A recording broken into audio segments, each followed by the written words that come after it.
Hello friends, இன்றைய trending சமையல் special recipe super டேஸ்டியான குழம்பு மிளகாய் தூள் ரெசிபி தாங்க பார்க்க போகிறோம். எளிமையாகவும் சுவையாகவும் வீட்டிலேயே செய்யலாம். நம்முடன் சேர்ந்த இந்த ருசிகரமான சூப்பரான குழம்பு மிளகாய் தூள் ரெசிபி எப்படி செஞ்சுருவோம்ல பார்க்கலாமா? கேமராவை ஸ்டார்ட் பண்ணுங்கள்.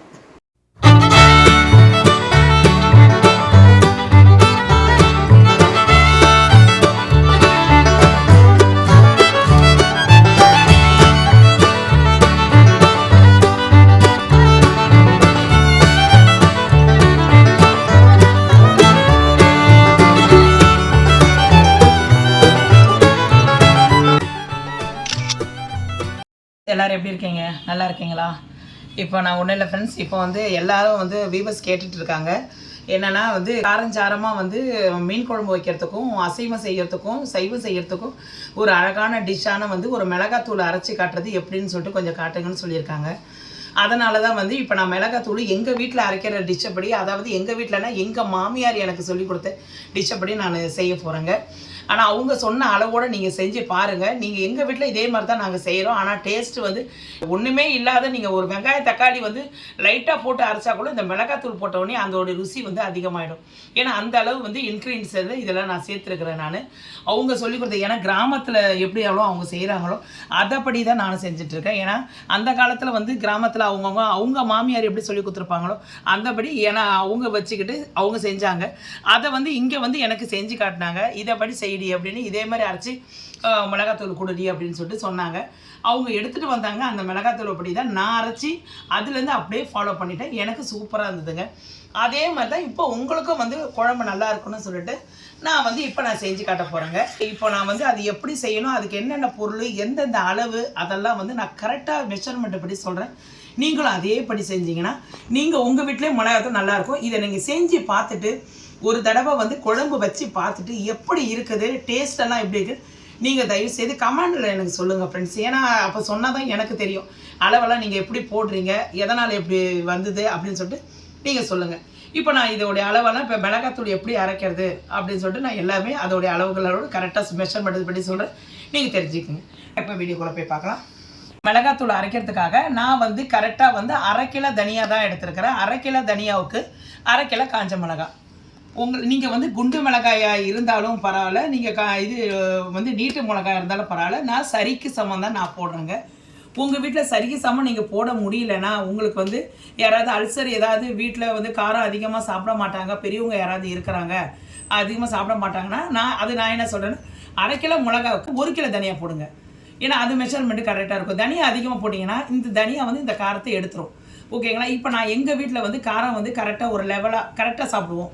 எங்கள் மாமியார் எல்லாருமே கரெக்டாக சாப்பிடுவோம். அதனால் இன்னொன்று என்னென்னா, குண்டு மிளகாவை விட நீட்டு மிளகாவுக்கு காரம் கம்மி. அதனால் இது கரெக்டான அளவு சேர்த்துக்கலாம். இதே நீங்கள் குண்டு மிளகா நீங்கள் போடுறதா இருந்துச்சுன்னா இதை நீங்கள் 1 கிலோ மிளகா எடுத்திங்கன்னா 1.5 கிலோ தனியாக எடுத்துக்கணும். குண்டு மிளகாவுக்கு நான் ரேஷோ அப்படி கரெக்டாக சொன்னால் தெரிஞ்சுக்கோங்க. குண்டு மிளகா நீங்கள் 1 கிலோ எடுத்திங்கன்னா 1.5 கிலோ தனியாக எடுத்துக்கங்க. ஓகேங்களா? அதனால் இப்போ நான் நீட்டு மிளகா நான் அரை கிலோ எடுத்திருக்கேன். அரை கிலோக்கு அரை கிலோ போடலாம், ஒன்றும் பிரச்சனை இல்லை. இதில் காரம் இருக்காது. அதனால் இதை பாருங்கள், நல்லா சின்ன சின்ன தனியாவாக வாங்கிக்கோங்க. இது நாட்டு தனியாக சொல்லுவாங்க. ஓகேங்களா? அதாவது பார்க்குறதுக்கே கொஞ்சம் கலராக இருக்கும். அதனால் இது ஒரு அரை கிலோ எடுத்துக்கோங்க. அரை கிலோ நான் இந்த பாருங்க கூட பிக்கலை, அப்படியே வாங்கிட்டு அப்படியே வச்சுருக்கிறேன். இந்த மிளகாய் எடுத்துங்க. அதாவது இதோடைய ரகம் அப்படி தான் இருக்கும். கருப்பாகவும் இருக்குது, சிவப்பாகவும் இருக்கும். ஆனால் தூள் அரைக்கும் போது நல்லாயிருக்கும். இது எப்படி சிகப்பாக இருக்குது, அதுக்கு என்ன ஒரு மெஷர், அது ஒரு ட்ரிக்ஸ் இருக்குது. அதை நான் முடியும் போது நான் சொல்கிறேன். ஒரு அரை கிலோ, இது அரை கிலோ மிளகா ஆச்சுங்களா, அரை கிலோ தனியாக உங்களுக்கு கரெக்டாக சொல்கிறேன் நான், புரிஞ்சுங்க. இப்போ பாருங்கள், மிளகாத்தூள் அரைக்கிறதுக்காக இப்போ நான் தேவையான அளவுகளை நான் சொல்கிறேன். நான் உங்களுக்கு அந்த மிளகாவும் தனியாகவும் அளவு கரெக்டாக சொல்லிட்டேன். இப்போ அதில் போட வேண்டிய சாமானோடைய அளவுகளை கரெக்டாக சொல்கிறேன் ஃப்ரெண்ட்ஸ். நீங்கள் அப்படி கரெக்டாக நீங்கள் புரிஞ்சுக்கிட்டீங்கன்னா இதே அளவுப்படி நீங்கள் மிளகாத்தூள் அரைச்சி பார்த்துட்டு எப்படி வந்ததுன்னு நீங்களே சொல்லுங்கள். நல்லா இருக்குன்னு சொல்லுவீங்க, நல்லா இல்லைன்னு சொல்ல மாட்டீங்க. ஏன்னா டேஸ்ட்டு அந்த அளவு டேஸ்ட்டாக இருக்கும். நான் சொல்லக்கூடாது, நீங்கள் செஞ்சு பார்த்துட்டு எனக்கு சொல்லுங்கள். இப்போ நான் அளவை சொல்கிறேன் பாருங்கள், தெரிஞ்சுக்கோங்க. இதில் அரைக்க வேண்டியதுக்கு அதிகமாக போட வேண்டியது சீரகம். 100 கிராம் எடுத்துங்க. 1/2 கிலோ மிளகு 1/2 கிலோ தனியாவுக்கு கரெக்டாக 100 கிராம் இருக்கும். இதுக்கு 50 அதுக்கு 50 அந்த மாதிரி போடுற மெஷர்மெண்ட் படி 100 கிராம் இருக்கும். சீரகம் அதிகமாக நீங்கள் போட்டிங்கன்னா வந்து நீங்கள் கறி குழம்பு வச்சாலும் சரி, மீன் குழம்பு வச்சாலும் சரி, இதோடைய வாசம் நல்லாயிருக்கும், செரிமானம் அதிகமாக கொடுக்கும். ஓகேங்களா? இது 100 கிராம் எடுத்துங்க. அடுத்து பார்க்க போகிறது வந்து மிளகுங்க. மிளகு வந்து நல்லா கொஞ்சம் காரம் கொடுக்கும். 1/2 கிலோ மிளகு 1/2 கிலோ தனியாவுக்கு 50 போதுங்க. நான் எடுக்க வேண்டிய பொருள் வந்து உங்களுக்கு கரெக்டாக சொல்கிறேன். இதில் வந்து அதிகமாக சேர்க்க வேண்டியது வந்து சீரகம் மட்டும்தாங்க 100 கிராம். மீதி எல்லாமே 50 கிராம் தான். ஓகேங்களா? இப்போ வந்து சீரகம் 100 கிராமு, இது 50 கிராமு, இது துவரம் பருப்பு 50 கிராம். துவரம் பருப்பு போட்டால் கொஞ்சம் நல்லா வாசனையாக இருக்கும், மிளகாத்தூள் நல்லா வாசனையாக இருக்கும். இது 50 எடுத்துங்க. அடுத்தது உளுத்தம் பருப்பு, சிறு உளுந்து, அதாவது நம்ம இட்லிக்கெல்லாம் ஊற வைப்பீங்களா அந்த உளுந்து வந்து நல்லா இது ஒரு 50 எடுத்துங்க. இதில் வந்து அரிசி போட்டு அரைக்கணுங்க. நம்ம அரிசி போட்டு அரைச்சோன்னா மாவு கொஞ்சம் அதிகமாக வரும், மிளகாத்தூள் கொஞ்சம் நல்லா காணும். அதனால தான் நம்ம அரிசி போட்டு அரைக்கிறோம். சிலவங்க அரிசி போட மாட்டாங்க. ஏன்னா இன்னொன்று என்னென்னா, இப்போ நம்ம அரிசி போட்டு அரைச்சோன்னா குழம்பு வந்து திக்னஸ் வரும். அதனால தான் நம்ம அரிசி போட்டு அரைக்கிறோம். இது 50 எடுத்துங்க. நீங்கள் புழுங்கலரிசி எடுத்தாலும் பரவாயில்ல, பச்சரிசி எடுத்தாலும் எடுத்துங்க. நான் வந்து புழுங்கலரிசி தான் எடுத்துருக்கிறேன். நீங்கள் பச்சரிசி எடுத்தாலும் எடுத்துங்க, அது உங்களுடைய இஷ்டம். இது வந்து கடலைப்பருப்புங்க. கடலைப்பருப்பு 50 கிராம். அது கடலைப்பருப்பு போட்டோன்னா இது எப்பயுமே உங்களுக்கு போடுறதான் கடலைப்பருப்பு போட்டுங்க 50 கிராம். இப்போ பாருங்கள், இதில் வந்து சேர்க்க வேண்டிய பொருள் மட்டும் கரெக்டாக சொல்லிடுறேங்க. ஏன்னா வந்து இந்த 2 பொருள், அதாவது கடுகு வெந்தயம், இந்த 2 பொருள் மட்டும் நீங்கள் வந்து மிளகாத்தூளில் கம்மியாக தாங்க சேர்க்கணும். ஏன்னா வந்து இது வந்து வெந்தயம் போட போகிறேன். இது 25 கிராம் எடுத்துங்க. ரொம்ப வெந்தயம் போடக்கூடாதுங்க. 50 கிராமில் பாதி 25 கிராம் எடுத்துங்க. கடுகு வந்து ரொம்ப சேர்க்கக்கூடாதுங்க. 25 கிராம். இது 25 கிராம், 50 கிராமில் பாதி தாங்க. இப்போ உங்களுக்கு கரெக்டாக மெஷர்மெண்ட் தெரிஞ்சிச்சிங்களா? சேர்க்க வேண்டிய பொருள், அதிகமான பொருள் இது மட்டும் தாங்க 100 கிராம். மீதி எல்லாமே 50 தான் போடணும் ரேஷியோ. இது ரெண்டும் 25 கிராம் 25 கிராம். புரிஞ்சுதுங்களா ஃப்ரெண்ட்ஸ்? எல்லாம் உங்களுக்கு வந்து கரெக்டாக வந்து தெரியறதுக்கு தான் வந்து ஒரு தடவைக்கு 2 வாட்டி என்னடா ரொம்ப பேசுகிறீங்கன்னு சொல்லிட்டு நீங்கள் சொல்வீங்க. ஏன்னா சிலவங்க வந்து ஃப்ரெண்ட்ஸ், நான் ஒன்று சொல்கிறேன், நான் அது டக்குன்னு புரிஞ்சுக்கிறவங்க பாதி பேர் இருக்காங்க. ஆனால் சுத்தமாக புரியாதவங்க நிறைய பேர் இருக்காங்க. அந்த புரியாதவங்களுக்கு புரியறதுக்கு தான் நான் கரெக்டாக சொல்கிறேன். அதனால் நீங்கள் கோச்சிக்காதீங்க. ஓகேங்களா? இப்போ எல்லா மெஷர்மெண்ட்டையும் நான் கரெக்டாக சொல்லிட்டேன். நான் இதில் போட வேண்டியது இன்னும் ஒரு 2 பொருள் இருக்குது. இருங்க, நான் அதையும் சொல்கிறேன். மஞ்சள் வந்து 50 எடுத்துங்க. மிளகாத்தூளுக்கு அரைக்கிறது தனியாக இருக்குது. இந்த மஞ்சள் எடுத்துங்க. கிருமி நாசினிங்க. இது மஞ்சள் வந்து அதிகமாக போடுறது இல்லாத, நம்ம கரெக்டாக இதுக்கும் ஒரு அளவு இருக்குது. கரெக்டாக நீங்கள் 50 கிராம் எடுத்துக்கிட்டேன். நீங்கள் 100 கிராம் எல்லாம் போடாதீங்க. ஏன்னா நம்ம வந்து 1/2 கிலோ தானே மிளகா போடுறோம். அதனால் 50 போதும். இது வந்து மிளகா வந்து நல்லா கொஞ்சம் வந்து நம்ம வந்து ஃப்ரை பண்ணணுங்க. அப்போ தான் வந்து இது, ஏன்னா இது மஞ்சள்ன்றது வந்து நல்ல உடம்புக்கு வந்து ரொம்ப ஹெல்ப்ஃபுல்லாக இருக்கும். ஏன்னா வந்து இது ஒரு கிருமி நாசினி. நம்ம உடம்புல உள்ள நச்சணுக்களுக்கெல்லாம் இதை போகிறதுக்கு இந்த மஞ்சளை தான் அதிகமாக யூஸ் பண்ணுறோம். நம்ம அதுக்குன்னு ஒரு கம்மியாக தான் யூஸ் பண்ணுறோம். 50 கிராம் எடுத்துங்க. ஓகேங்களா? இது தாங்க இதுக்கு தேவையான பொருள். இதுக்கப்புறம் இன்னொரு பொருள் ஒன்று இருக்குது. இப்போ பாருங்கள், இப்போ மிளகா அரைக்கிறதுக்காக நான் உங்களுக்கு மெஷர்மெண்ட்டு படி கரெக்டாக அளவு வந்து எப்படி போடணும் அப்படின்னு சொல்லிட்டு, எந்தெந்த அளவு எவ்வளோ பொருள் நம்ம சேர்த்தா இது கரெக்டாக இருக்கும், மிளகாத்தூள் நல்லா இருக்குன்னு சொல்லிட்டு உங்களுக்கு எல்லாத்தையும் நான் காட்டிட்டேன். இதுக்கப்புறம் இன்னொரு பொருள் நிறைய பேர் கேட்குறாங்க, என்ன தான் நம்ம அரைச்சாலும் வந்து குழம்பு வந்து கலராக இருக்க மாட்டுதுங்க, குழம்பு வந்து சிகப்பாகவே இருக்க மாட்டுது சொல்கிறாங்க. அதுக்கு என்னென்னா, நம்ம காஞ்ச மிளகாய் அதிகமாக போடுறதுனால சிகப்பு வந்துடும்னு இல்லைங்க. இதுக்கு ஒரு முக்கியமான பொருள் வந்து காஷ்மீர் மிளகாய். இதோ பாருங்கள், காஷ்மீர் மிளகாய் இதை எடுத்துக்கோங்க. இது கொஞ்சம் காஸ்ட்லி தான், இது கொஞ்சம் விலை அதிகம்தான். இது அளவு இருக்குதுங்க. கரெக்டாக நம்ம 1/2 கிலோ மிளகாய் 1/2 கிலோ தனியாவுக்கு கரெக்டாக 1 கிலோக்கு 100 கிராம் போதுங்க. 100 கிராம் காஷ்மீர் மிளகாய். இதை பாருங்கள் எப்படி இருக்குது, சுருக்கமாக இருக்குது பார்த்தீங்களா? இதுதான் இந்த மிளகாய். ஒரு 100 கிராமு இதில் ஆட் பண்ணி நீங்கள் அரைச்சிட்டிங்கன்னா குழம்பு வந்து நல்லா சிகப்பாக இருக்கும். நீங்கள் வேறு எந்த இதுவும் வந்து இதுக்குன்னு தனியாக காஷ்மீர் மிளகாய் தூள் போட வேண்டிய அவசியம் இல்லை. நீங்கள் தனியாகவே இதை வாங்கி அரைச்சி கூட வச்சுக்கிட்டு நம்ம ஏதாவது ஒரு குழம்பு வச்சுறதா இருந்தால், நம்ம வந்து ஏதாவது ஒரு டிஷ்ஷு செய்கிறதா இருந்துச்சுன்னா இது மிளகாயில் நீங்கள் அரைச்சி வச்சுங்க. தனியாக இதில் நீங்கள் ஆட் பண்ணிங்கன்னா குழம்பு வந்து நல்லா சிகப்பாக இருக்கும். இதை நீங்கள் போட்டு அரைச்சி பாருங்கள். இது 100 கிராம் போடுங்க, ரொம்ப அதிகமாக போடாதீங்க. ஓகேங்களா? இது தாங்க. இப்போ இது எல்லாமே எப்படி இப்போ இது ஃப்ரை பண்ணி வெளியே வெயிலில் காய வைக்கணும் உங்களுக்கு நான் சொல்கிறேன். தெரியுங்களா? பெருங்காயம் போட்டிங்கன்னா அவ்வளோ டேஸ்ட்டாக இருக்கும். சாம்பாருக்கு நம்ம ஆக்சுவலாக வந்து நம்ம பெருங்காயம் போடுறோம். அதுவும் இல்லாமல் இப்போ நம்ம மிளகாத்தூளை போட்டு இதை இங்கே அரைச்சிட்டிங்கன்னா அது வந்து சுவையாகவும் இருக்கும். ஞாபகம் இல்லாமல் பெருங்காயம் வந்து சாம்பாரில் போடாத விட்டனாலும் போடும்போது இதில் ஆட் ஆகிடும். அதனால் வந்து இது வந்து 50 கிராம் நம்ம செய்ய போகிறது வந்து 1/2 கிலோ மிளகாய் 1/2 கிலோ தனியாவுக்கு வந்துங்க கரெக்டாக 1 கிலோ வந்து நம்ம வந்து 50 கிராமில் பாதி 25 கிராம் தான் போட போகிறோம் ஃப்ரெண்ட்ஸ். இதில் பாருங்கள், இது 50 கிராமு, ஆனால் 25 கிராம் நான் வாங்கிட்டு இருக்கு. இதை பாருங்கள், 25 கிராம். இது இந்த பெருங்காயத்தை அப்படியே நம்ம வந்து சின்ன சின்னதாக விட்டால் நம்ம எடுத்து தனியாக வந்து நம்ம எண்ணெயில் தான் பொரிக்கணும். பொரித்து நீங்கள் அப்படியே வந்து நம்ம மிஷினில் அரைச்சிடலாம். உங்களுக்கு நான் காட்டுறதுக்கு தான் நான் கரெக்டாக இது பண்ணேன். 25 கிராம் போதும் ஃப்ரெண்ட்ஸ், 50 கிராம் போடாதீங்க. ஏன்னா கசப்பு எடுத்து போயிடும், குழம்பு கசப்பு எடுத்து போயிடும். அதனால் சொல்கிறேன் நான். அடுத்தது கருவேப்பிலை ஃப்ரெண்ட்ஸ். கருவேப்பிலையை நல்லா வாஷ் பண்ணி வச்சுக்கோங்க. வாஷ் பண்ணி வச்சு இதை வந்து நீங்கள் வானல்ல வறுக்கணும். அதே மாதிரி 10 இனுக்கு நான் கட் பண்ணி வச்சுருக்கிறேன். இது எல்லாத்தையும் நம்ம உருவி போட்டு அப்படியே வந்து நம்ம வந்து ஃப்ரை பண்ணி அப்படியே சும்மா வானலில் கொஞ்சம் லைட்டாக வந்து அந்த சூட்லேயே வறுத்து அப்படியே எடுத்துகிட்டு போயிட்டு இது எல்லாத்தையும் ஃப்ரை பண்ணிவிட்டு மேலே எடுத்துகிட்டு போய் காய வைக்கிறதா வேலைங்க. அது எப்படி வறுக்கணும்னு சொல்லிட்டு நான் உங்களுக்கு சொல்கிறேன் நான். இப்போ ஃபஸ்ட்டு வந்துங்க மிளகாய் வந்து கொஞ்சம் கொஞ்சமாக நம்ம வறுத்துக்கலாங்க. இதை வந்து நிறைய பேருக்கு வந்து சொல்லுவாங்க, வெயில் இருக்கும்போது வெயில் இருக்கிறவங்க மாடிப்படி இருக்கிறவங்களுக்கு வந்து வெயிலை வந்து நல்லா காய வைக்கிறதுக்கு வாட்டமாக இருக்குங்க. நான் என்ன சொல்கிறேன்னா, சில வீட்டில் வந்து வெயிலே அடிக்காத இடம் இருக்கும் இல்லைங்களா, அந்த இடத்துல வந்து அவங்க எப்படி மிளகாய் காய வைக்கிறதுன்னு சொல்லிட்டு யோசிப்பாங்க இல்லைங்களா. அதுக்காக தான் நான் சொல்கிறேன் நான்.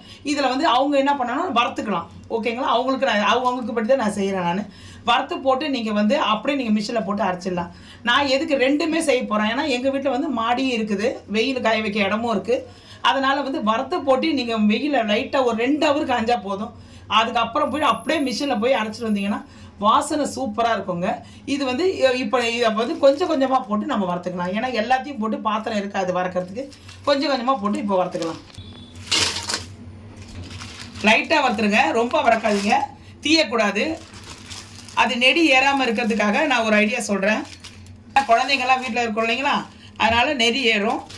அதனால் இந்த மாதிரி ஒரு பெரிய பாத்திரம் இருந்தால் வீட்டில் இருந்தால் ஒரு பெரிய வானல் தான் எடுத்துக்கங்க. லைட்டாக வந்து உப்புக்கல் இருக்கு இல்லைங்களா, இதை கொஞ்சம் போட்டுருங்க. உப்புக்கல் போட்டிங்கன்னா நெடி ஏறாது. இப்போ நம்ம வந்து லைட்டாக வறுத்துக்கலாம். இந்த மாதிரி வறுத்து நீங்கள் செஞ்சீங்கன்னா குழம்பு வந்து டேஸ்ட்டும் அதிகமாக இருக்கும். சில வீட்டில் அதான் நான் சொல்கிறேனே, சில வீட்டில் வெயில் இருக்காது, பாவம் கஷ்டப்படுவாங்க. அவங்க வந்து இந்த மாதிரி வறுத்து அப்படியே எடுத்து போய் காய்ச்சிட்டு வந்துடுவாங்க. அதுவும் டேஸ்ட்டாக இருக்கும். இது இன்னும் கொஞ்சம் நல்லாயிருக்கும். ஏன்னா இது என்னதான் இருந்தாலும் வெயிலில் நம்ம காய வைக்கிற மாதிரி இருக்காது இல்லைங்களா. அதனால் இது கொஞ்சம் லைட்டாக வந்து ரொம்ப பொன்வரவலை ரொம்ப அதிகமாக வறுக்கக்கூடாது, கொஞ்சம் லைட்டாக செவந்தா போதும். இப்போ பாருங்கள் லைட்டாக வறுத்தாச்சு. இதே மாதிரி நம்ம வந்து எல்லா மிளகாவையும் நெடி ஏறாமல் இருக்கிறதுக்கு தான் நம்ம பாருங்கள் இவ்வளோ மிளகா இருக்கிறோம். அந்த உப்புக்கல் இருக்குது பாருங்கள், அது அப்படியே இருக்கட்டும். இப்போ அடுத்த பாட்டை வறுத்துக்கலாம். பாட்டு இன்னொரு பாட்டு கொஞ்சம் இருக்கும் இல்லைங்களா, கொஞ்சம் கொஞ்சமாக இதே மாதிரி வறுத்து எடுத்துடலாம். வறுத்து எடுத்து நம்ம மிளகா போட்டுடலாம். மிளகா வறுத்துட்டோங்க. இப்போ இது வேஸ்டேஜ், இதை எடுத்து தனியாக கொட்டிடலாம். இப்போ வந்து தனியாவை வந்து லைட்டாக வறுத்துக்கலாங்க. ரொம்ப லைட்டாக தான் வறுக்கணும், ஓகேங்களா, ரொம்ப வறுக்கக்கூடாது. அப்புறம் வந்து நம்ம வந்து மிளகாய் தூசி தீஞ்ச மாதிரி ஆகிடும், தீஞ்ச வாசம் வரும். அதனால் வந்து லைட்டாக தான் வறுக்கணும். லைட்டாக வறுத்து நம்ம வந்து இதோடைய அனல் கொஞ்சம் இது ஆகிறதுக்கு வேர்வை அடங்கிறதுக்காக மேலே ஒரு 2 ஹவர் வந்து வெயிலில் காய வச்சா போதும். ஏன்னா வந்து வெயிலில் வந்து முழு நேரம் காய தேவையில்லை. ஏன்னா நம்ம எல்லாமே வறுத்து தானே அரைக்கிறோம். அதனால மாடி இருக்கிறவங்க ஒரு சும்மா வறுத்துட்டு லைட்டாக ஒரு 2 ஹவர் காய்ஞ்சா போதும். அப்படியே எடுத்து மிஷின் அரைச்சிட்டு வந்துருங்க. அதை எடுத்து வந்து வைக்கக்கூடாது, அமுத்துப்படும். உடனே கையோட மிஷின் அரைச்சிட்டு வந்துடணும். தனியாக வந்து நல்லா வாசம் வந்துருச்சு. வாசம் வர நேரத்தில் நம்ம எடுத்துடலாம், அவ்வளோதாங்க. இப்போ இதுவும் கொட்டிடலாங்க.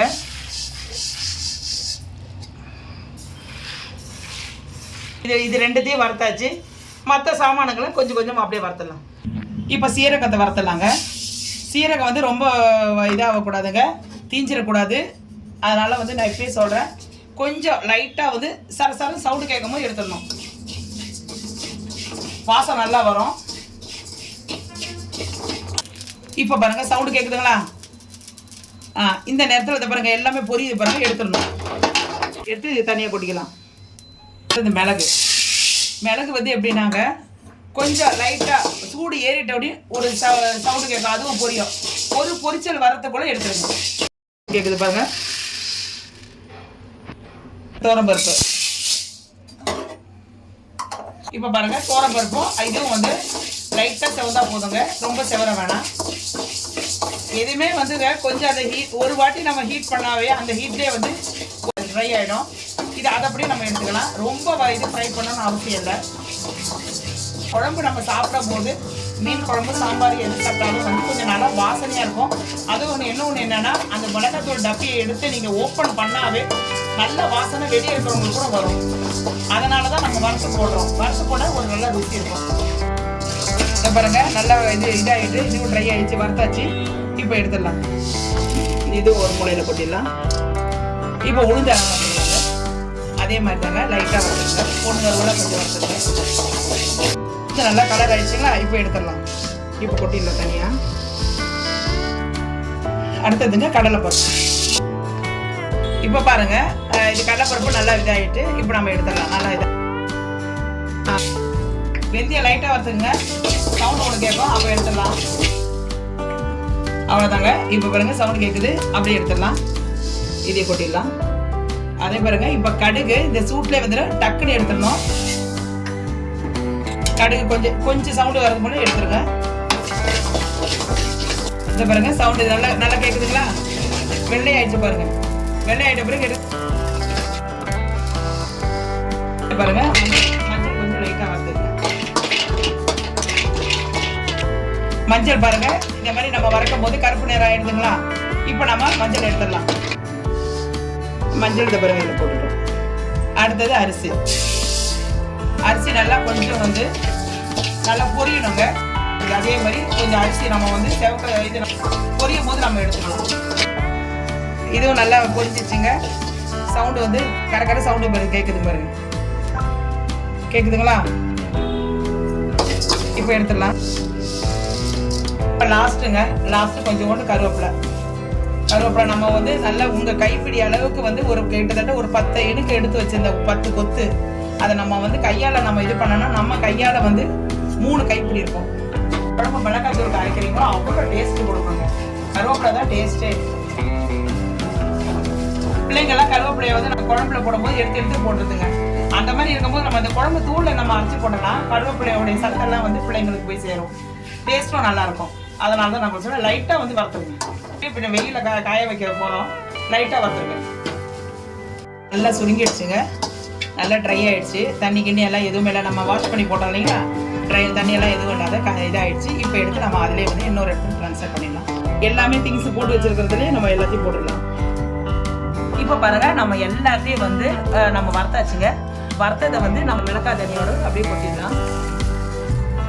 அவ்வளோதாங்க. அப்படியே எடுத்துகிட்டு போயிட்டு நல்லா காய வச்சு எடுத்துகிட்டு வந்துட்டு பார்க்கலாம். அதுக்கப்புறம் நம்ம மிஷினில் அரைச்சிக்கலாம். நம்ம மேலே ஒரு கிட்டத்தட்ட ஒரு 4-5 ஹவர் நல்லா காஞ்சிருக்குதுங்க. நல்லா தெரியுது, உங்களுக்கே தெரியும். நல்லா சலன்னு இருக்குது பாருங்க. இப்போ இனிமேல் அப்படியே போயிட்டு மிஷினில் போயிட்டு காக்க வைக்கக்கூடாதுங்க. நம்ம மொட்டை மாடியிலேருந்து எடுத்துகிட்டு வந்து உடனே நம்ம டக்குன்னு மிஷினில் போய் அரைச்சிட்டு வந்துடணுங்க. ஏன்னா நமுத்து போடுங்க இது. ஏன்னா இந்த பிறகு இது நம்ம காஷ்மீர் மிளகாய் தூள் எல்லாமே நம்ம போட்டிருக்கோம். டக்குன்னு இந்த பிறகு உடையுது பாருங்க. இந்த பாருங்க டக்குன்னு உடையுது. இந்த பாருங்க சவுண்டு கேட்குதுங்களா? அதே மாதிரி எல்லாமே இந்த பிறகு உடையுது பாருங்க. இந்த மாதிரி இருக்கணுங்க. டக்குன்னு உடையணும். அப்போதான் நல்லா காஞ்சிருக்குன்னு அர்த்தம். இந்த பாருங்க ஃப்ரெண்ட்ஸ், இப்போ வந்து நம்ம போய் அரைச்சிட்டு வந்துடலாம். இதை பாருங்க இதை பாருங்க. இப்போ பாருங்க எடுத்து நம்ம வந்து பக்கெட்டில் கொட்டிக்கலாம். இப்போ பாருங்க பக்கெட்டில் நம்ம எடுத்து கொட்டிடலாம். இப்போ மிஷினுக்கு போகுது, அரைக்கிறதுக்காக போகுது.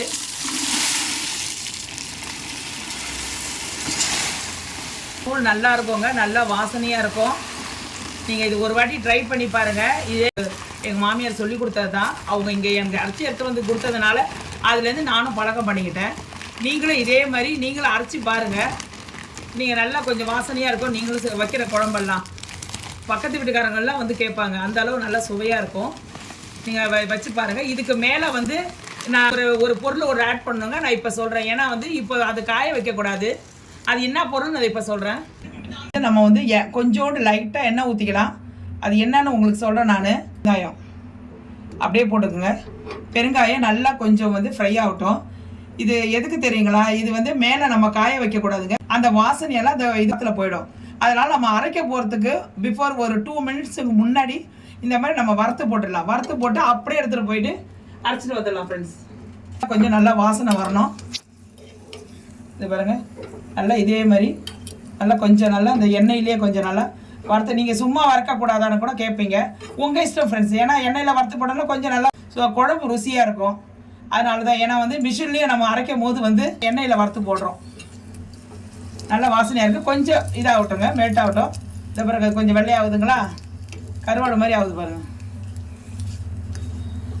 இப்போ ஸ்டவ்வை ஆஃப் பண்ணிடலாங்க. இப்போ நல்லா இதாகிட்டு நல்லா முறுக்கு இதாகிடுச்சு பாருங்கள், நல்லா முறுக்காகிட்டு பாருங்கள்.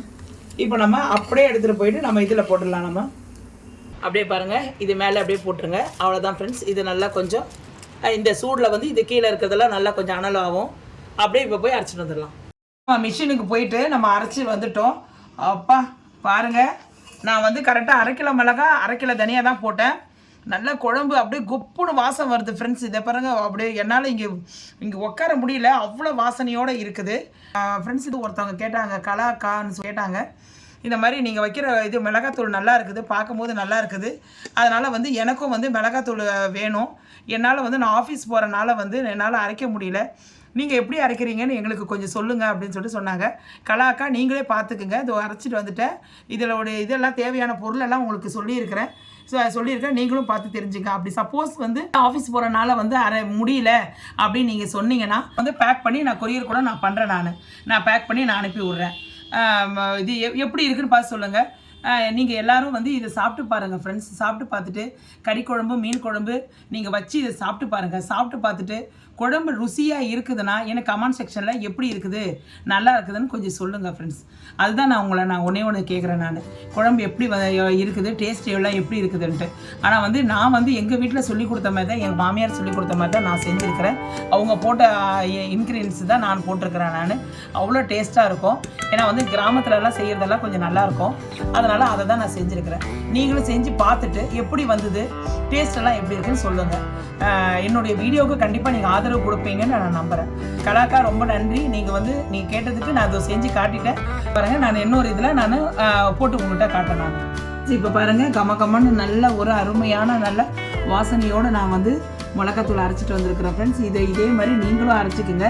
நீங்களும் அரைச்சி பாருங்கள் எப்படி வந்ததுன்னு சொல்லிட்டு கமெண்ட் செக்ஷனில் சொல்லுங்கள். அவ்வளோ டேஸ்ட்டாக இருக்கும், அவ்வளோ மணமாக இருக்கும். நல்லா கறி குழம்பு மீன் குழம்பு எல்லாம் வைக்கும் போதெல்லாம் அவ்வளோ டேஸ்ட்டாக இருக்கும். கலரும் பாருங்கள் எப்படி இருக்குது பாருங்கள் கலரு. நான் வந்து இதில் வந்து கலர் வரணும்னு சொல்லிட்டு ஒரு வீடியோவில் சொன்னாங்க. எங்களுக்கு கலர் இருக்க மாட்டுது அப்படின்னு சொல்லிட்டு. ஆனால் என்னுடைய தூளில் கலர் இருக்குது பாருங்கள். ஏன்னா நான் வந்து காஷ்மீர் மிளகாய் தூள் கொஞ்சம் 100 கிராம் போட்டேன். நான் 1/2 கிலோ மிளகாய் 1/2 கிலோ தனியாவுக்கு நான் 100 கிராம் நான் போட்டு அரைச்சிருக்கிறேன். 100 கிராம் போதும் ஃப்ரெண்ட்ஸ். நீங்கள் வந்து உங்களுக்கு வேணும்னா அதிகமாக நீங்கள் 1/4 கிலோ கூட நீங்கள் போட்டுக்கலாம். 1/4 கிலோ நீங்கள் போட்டிங்கன்னா இன்னும் கொஞ்சம் நல்லாயிருக்கும். அந்த மாதிரி நீங்கள் போட்டு அரைச்சிக்கோங்க.